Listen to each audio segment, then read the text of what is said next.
Think about the smartest person you've ever met. Really picture them. Now ask yourself, did school make them that way? Because there are people walking around right now who never sat in a single classroom, never took a test, never raised their hand. And the research on what's happening inside their minds is something nobody is talking about. We spend enormous amounts of time debating school systems, better curriculums, better teachers, standardized testing. But in all that noise, we've completely overlooked one of the most psychologically revealing groups on Earth, people who were never schooled at all. Not dropouts, not people who quit halfway through, people who never entered that system once. Some were homeschooled in the traditional sense, others grew up in remote communities where school simply wasn't an option. Some were unschooled by design, raised by parents who believed the system itself was broken. And then there are millions in developing regions who worked instead of studied, not by choice, but by necessity.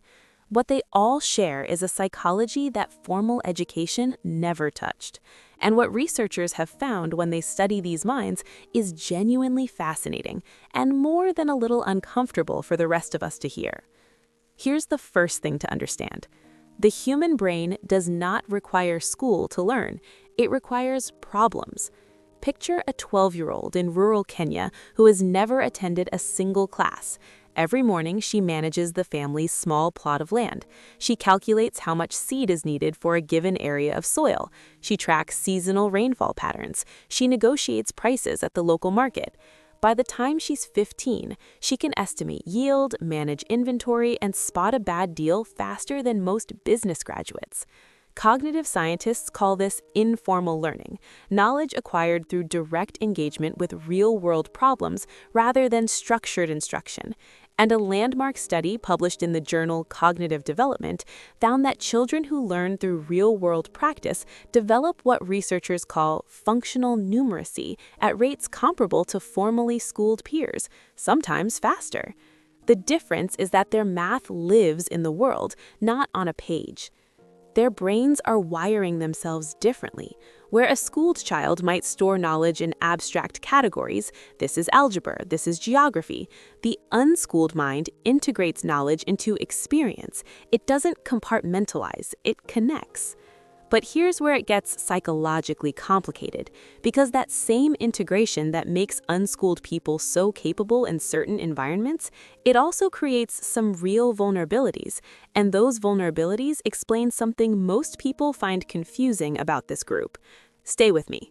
School does something most of us never consciously registered. It tells you who you are.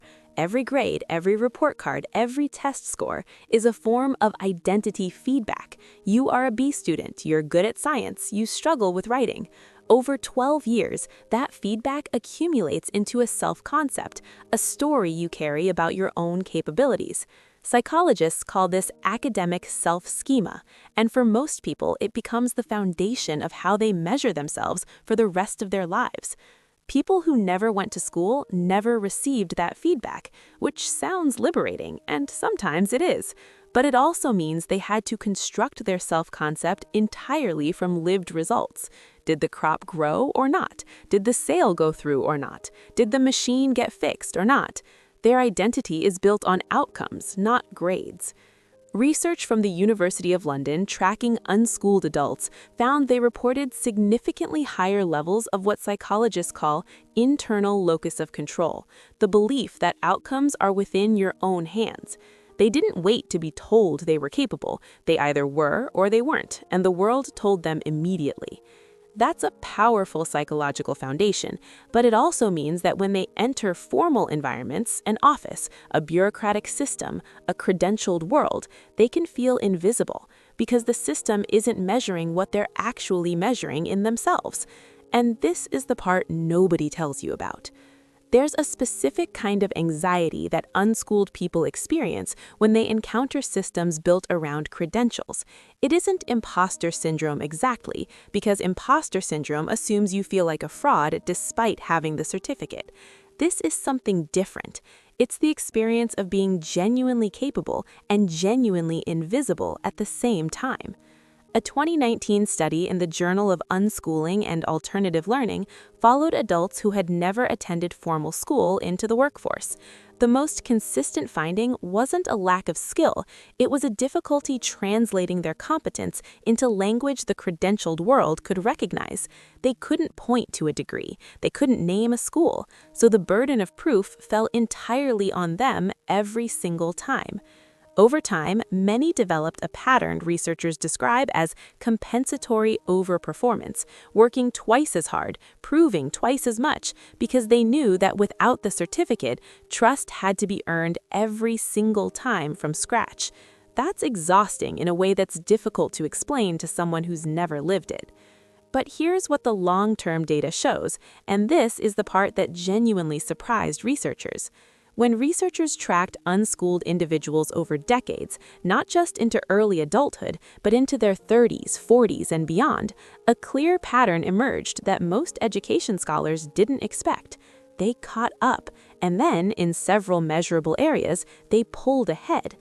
Peter Gray, a developmental psychologist at Boston College, has spent years studying self-directed learners, people who were never formally schooled. His research found that as adults, they reported higher levels of life satisfaction, stronger sense of purpose, and more consistent alignment between their work and their values than their schooled counterparts.